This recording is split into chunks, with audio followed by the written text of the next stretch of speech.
Hello, welcome to Red Shot Talks. നമസ്കാരം. The deep ഡൈവിലേക്ക് സ്വാഗതം. ഇന്ന് നമ്മൾ ഇന്ത്യയുടെ സമ്പദ്വ്യവസ്ഥയിൽ നിന്നുള്ള വളരെ ശ്രദ്ധേയമായ ഒരു കണക്കിൽ നിന്നാണ് തുടങ്ങുന്നത്. 2025-26 സാമ്പത്തിക വർഷത്തിന്റെ ആദ്യപാദം ഏപ്രിൽ-ജൂൺ കാലയളവ്. അതിൽ രാജ്യം 7.8% GDP വളർച്ചയാണ് കൈവരിച്ചിരിക്കുന്നത്. ഇത് കഴിഞ്ഞ 5 പാദങ്ങളിലെ ഏറ്റവും ഉയർന്ന നിരക്കാണല്ലേ? അതെ, തീർച്ചയായും. നമ്മുടെ കയ്യിലുള്ള ഈ വിവരങ്ങൾ, അതായത് ഈ വിശകലനം, ഈ വാർത്തയും ഇത് വരുന്ന തിങ്കളാഴ്ച സെപ്റ്റംബർ 1-ാം തീയതി നിഫ്റ്റി 50 സൂചികയെ എങ്ങനെ ബാധിച്ചേക്കാം എന്നതിനെക്കുറിച്ചാണ്.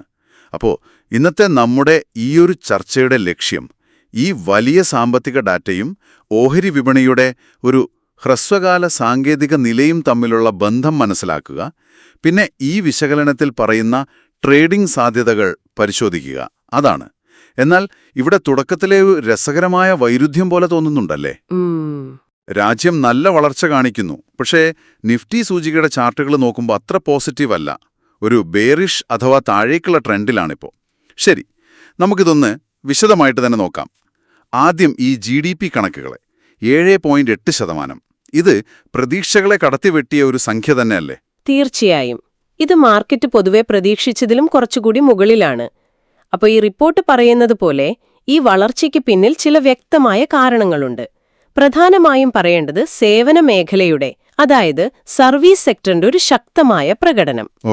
അതോടൊപ്പം തന്നെ നിർമ്മാണ മേഖല, മാനുഫാക്ചറിംഗ്, പിന്നെ കെട്ടിട നിർമ്മാണ മേഖല, കൺസ്ട്രക്ഷൻ, ഇവ രണ്ടും നല്ല രീതിയിൽ പെർഫോം ചെയ്തിട്ടുണ്ട്.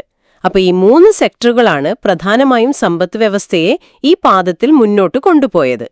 സാധാരണക്കാരെ സംബന്ധിച്ച് ഈ ഉപഭോഗം, കൺസംഷൻ, അത് വളരെ പ്രധാനമാണല്ലോ. ആളുകൾ സാധനങ്ങൾ വാങ്ങുന്നതിലോ മറ്റോ എന്തെങ്കിലും മാറ്റം കാണുന്നുണ്ടോ? ഉണ്ട്. അത് വളരെ പ്രധാനപ്രധാന പോയിന്റാണ്.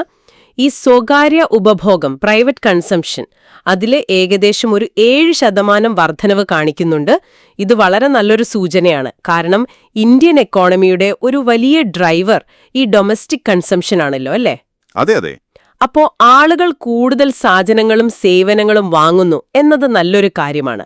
പിന്നെ അതുപോലെ പ്രധാനപ്പെട്ട ഒന്നാണ് മൂലധന നിക്ഷേപം, ക്യാപിറ്റൽ എക്സ്പെൻഡിച്ചർ അഥവാ കാപെക്സ്. അതിനും വർധനവുണ്ട്. കാപെക്സിലും?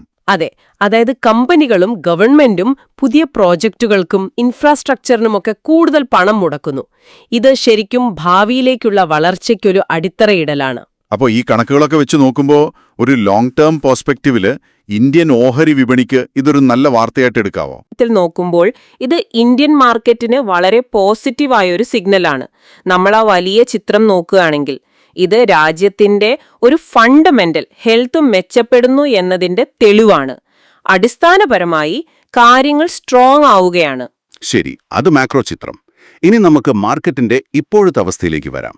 നിഫ്റ്റി വെള്ളിയാഴ്ച ക്ലോസ് ചെയ്തത് 24,433-ലാണ്. ടെക്നിക്കൽ സൈഡ് എങ്ങനെയാണ് ഈ വിശകലനം കാണുന്നത്? ഇവിടെയാണല്ലോ ആ ഒരു കോൺട്രാസ്റ്റ് വരുന്നത്. അതെ അതെ, ഇവിടെയാണ് കാര്യങ്ങൾ കുറച്ചുകൂടി കോംപ്ലിക്കേറ്റഡ് ആവുന്നത്. ടെക്നിക്കലി നോക്കുമ്പോൾ നിഫ്റ്റിയുടെ ഷോർട്ട് ടേം ട്രെൻഡ് ബെയറിഷ് ആണ്, താഴേക്കുള്ളൊരു പ്രവണത. ചാർട്ടുകളിൽ ലോവർ ഹൈസും ലോവർ ലോസും ഉണ്ടാവുന്നുണ്ട്. ലോവർ ഹൈസ്, ലോവർ ലോസ്. അതെ, അതായത് ഓരോ പുതിയ ഹൈയും തൊട്ടു മുമ്പത്തെ ഹൈയിനേക്കാളും താഴെ, ഓരോ പുതിയ ലോയും തൊട്ടു മുമ്പത്തെ ലോയേക്കാളും താഴെ. ഇത് പൊതുവെ ഒരു വീക്ക് ട്രെൻഡിന്റെ ലക്ഷണമാണ്. മറ്റ് സൂചകങ്ങൾ, ഇൻഡിക്കേറ്റേഴ്സ്, ഇപ്പോ RSI പോലുള്ളവയെക്കുറിച്ചെന്താണ് ഇതിൽ പറയുന്നത്? RSI, അതായത് റിലേറ്റീവ് സ്ട്രെങ്ത് ഇൻഡെക്സ്, അതും നിലവിൽ ദുർബലമാണ്, വീക്കാണ് എന്നാണ് ഈ അനാലിസിസ് പറയുന്നത്. അത് മാത്രമല്ല, അത് ഓവർസോൾഡ് എന്നൊരു ലെവലിലേക്ക് അടുത്തുകൊണ്ടിരിക്കുകയാണ്. ഓവർസോൾഡ് എന്ന് പറഞ്ഞാൽ ഒരുപാട് സെല്ലിംഗ് നടന്നു, വില ഒരുപാട് താഴ്ന്നു, ഇനി ഒരു ടെക്നിക്കൽ ബൗൺസിന് സാധ്യതയുണ്ടെന്ന് കാണിക്കുന്ന ഒരു ഏരിയ. പക്ഷേ ഓവർസോൾഡിലേക്ക് എത്തുന്നു എന്നേ ഉള്ളൂ. ഇപ്പോഴത്തെ നിലയിൽ അത് വീക്ക്നെസ് തന്നെയാണ് കാണിക്കുന്നത്. അപ്പോ ഇതാണ് ആ രസകരമായ കാര്യം, അല്ലേ? രാജ്യത്തിന്റെ എക്കണോമിക് ഗ്രോത്ത് വാർത്ത വളരെ സ്ട്രോങ് ആയിട്ട് വരുമ്പോഴും മാർക്കറ്റിന്റെ ടെക്നിക്കൽ ചാർട്ടുകൾ ഒരു വീക്ക്നെസ് കാണിക്കുന്നു. എന്തുകൊണ്ടായിരിക്കാം ഇത്? അതെ, അത് തന്നെയാണ് ഇവിടെ ശ്രദ്ധേയമായ കാര്യം. ഇതിന് പല കാരണങ്ങളും ഉണ്ടാവാം. ചിലപ്പോൾ ഗ്ലോബൽ ഫാക്ടേഴ്സ് ആവാം, അല്ലെങ്കിൽ ചിലപ്പോൾ പ്രോഫിറ്റ് ബുക്കിംഗ് ആവാം, അല്ലെങ്കിൽ ഷോർട്ട് ടേം ട്രേഡേഴ്സിന്റെ ഒരു സെന്റിമെന്റ് അത് നെഗറ്റീവ് ആയിരിക്കാം. ഇൻട്രാഡേ ട്രേഡേഴ്സ് പലപ്പോഴും നിലവിലുള്ള ട്രെൻഡിനും പിന്നെ പ്രധാനപ്പെട്ട ടെക്നിക്കൽ ലെവലുകൾക്കും ഫണ്ട് ഫ്ലോസിനുമൊക്കെയാണ് കൂടുതൽ പ്രാധാന്യം കൊടുക്കുക. ശരിയാണ്. ഈ വലിയ മാക്രോ വാർത്തയുടെ ഒരു ഫുൾ ഇമ്പാക്റ്റ് മാർക്കറ്റിൽ വരാൻ ചിലപ്പോൾ കുറച്ച് സമയം എടുത്തെന്നും വരാം. ഈ വിശകലനത്തിൽ തിങ്കളാഴ്ച ശ്രദ്ധിക്കേണ്ട പ്രധാനപ്പെട്ട ലെവലുകളെക്കുറിച്ച് വളരെ ക്ലിയറായിട്ട് പറയുന്നുണ്ടല്ലോ, അല്ലേ? ഉണ്ട്, വളരെ വ്യക്തമായിട്ട് പറയുന്നുണ്ട്. നിഫ്റ്റിയെ സംബന്ധിച്ച് തൊട്ടുമുകളിലുള്ള ഒരു പ്രധാന തടസ്സം റെസിസ്റ്റൻസ് എന്ന് പറയും. അത് 24,550 തൊട്ട് 24,600 വരെയുള്ള സോണാണ്. 24,550-600. ഓക്കെ. അതെ. അതുപോലെ താഴോട്ട് വരുമ്പോൾ ഒരു സപ്പോർട്ട്, ഒരു താങ്ങ് കിട്ടാൻ സാധ്യതയുള്ള ഏരിയ 24,380 തൊട്ട് 24,400 വരെയുള്ള സോണാണ്. 24,380-400. ശരി. അപ്പോ തിങ്കളാഴ്ചത്തെ ട്രേഡിംഗിലെ ഈ രണ്ട് സോണുകളും വളരെ വളരെ ക്രിട്ടിക്കലായിരിക്കും. ഓക്കെ. അപ്പോൾ ഈ മാക്രോ പശ്ചാത്തലം, ഈ ടെക്നിക്കൽ സിറ്റുവേഷൻ, പിന്നെ ഈ പറഞ്ഞ കീ ലെവലുകൾ, ഇതൊക്കെ വെച്ചിട്ട് തിങ്കളാഴ്ചത്തെ ഇൻട്രാഡേ ട്രേഡിങ്ങിനു വേണ്ടി ഈ അനാലിസിസ് മുന്നോട്ട് വയ്ക്കുന്ന പ്ലാനുകൾ എന്തൊക്കെയാണ്? ഇവിടെയാണ് കാര്യങ്ങൾ ശരിക്കും ഇൻട്രസ്റ്റിംഗ് ആവുന്നത്. പ്രധാനമായിട്ടും രണ്ട് സാധ്യതകളാണ് ഈ റിപ്പോർട്ടിൽ പറയുന്നത്. ഒന്ന്, നിലവിൽ ആ ബെയറിഷ് ട്രെൻഡ് വെച്ചിട്ട് മുകളിലേക്ക് പോകുമ്പോൾ വിൽക്കാനുള്ള ഒരു അവസരം, ഷോർട്ട് സെറ്റപ്പ്. രണ്ട്, വളരെ പ്രധാനപ്പെട്ട ഒരു സപ്പോർട്ട് ലെവലിൽ നിന്ന് ഒരു ചെറിയ തിരിച്ചുകയറ്റം പ്രതീക്ഷിച്ചുള്ള ഒരു വാങ്ങൽ അവസരം, ലോങ് സെറ്റപ്പ്. ഓക്കെ. നമുക്ക് ആദ്യം ആ ഷോർട്ട് സെറ്റപ്പ്, അതായത് വിൽക്കാനുള്ള സാധ്യത, അതൊന്ന് വിശദീകരിക്കാമോ? തീർച്ചയായും. ഈ പ്ലാൻ പറയുന്നത് നിഫ്റ്റി പറഞ്ഞ 24,580, 24,600 റെസിസ്റ്റൻസ് സോണിലേക്ക് ഉയരുകയാണെങ്കിൽ അവിടെ ഒരു ഷോർട്ട് സെൽ അവസരം നോക്കാമെന്നാണ്. അതായത് വില താഴോട്ടു പോകുമെന്ന് പ്രതീക്ഷിച്ച് അവിടെ വിൽക്കുക. ശരി.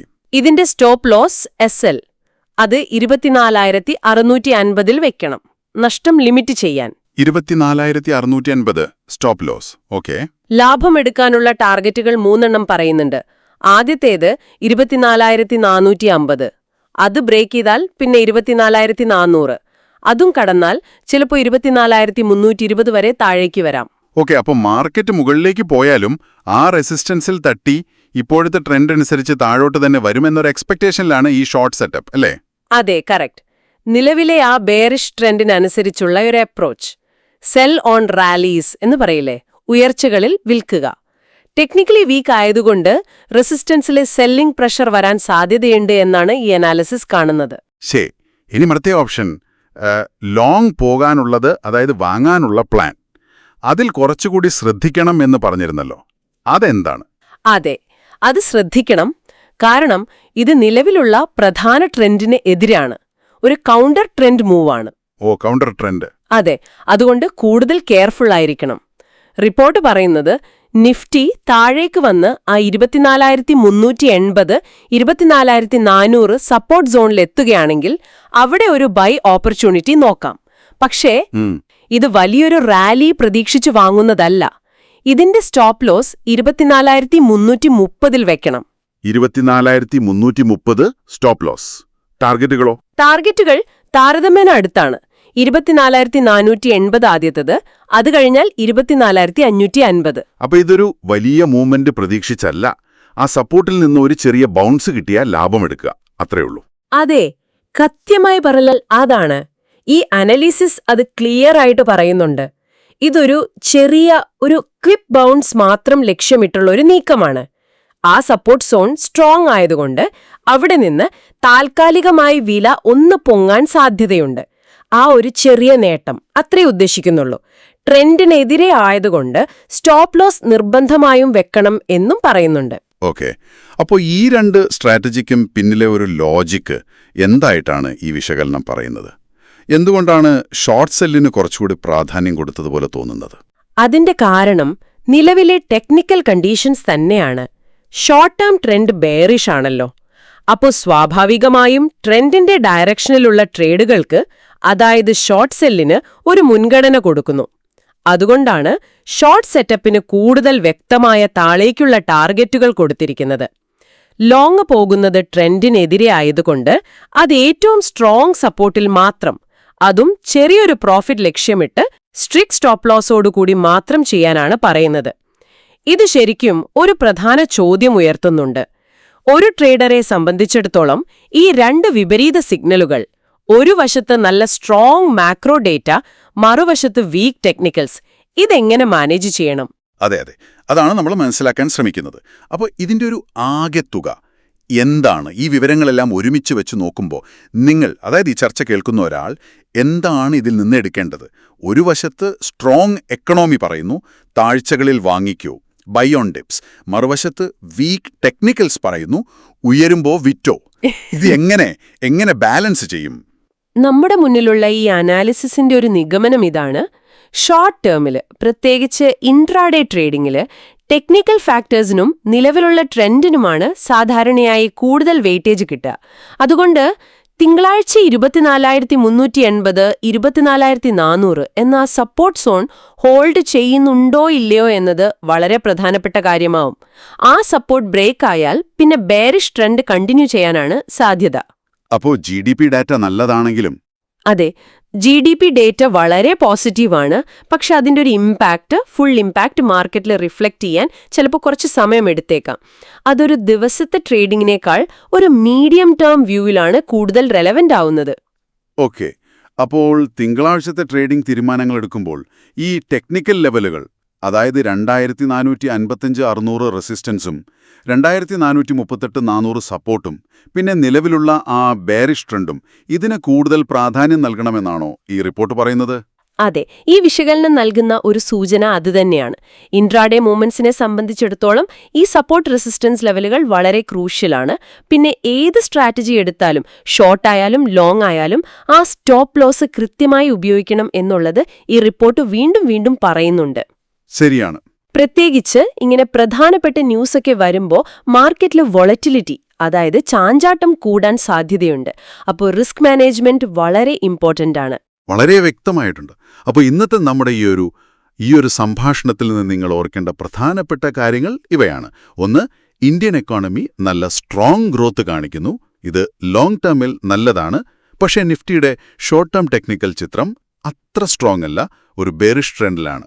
2, ഈ അനാലിസിസ് തിങ്കളാഴ്ചത്തെ ഇൻട്രാഡേ ട്രേഡിംഗിനു വേണ്ടി വ്യക്തമായ ലെവലുകളും 2 തരം പ്ലാനുകളും, ഷോർട്ട് ആൻഡ് ലോങ്, പറയുന്നുണ്ട്.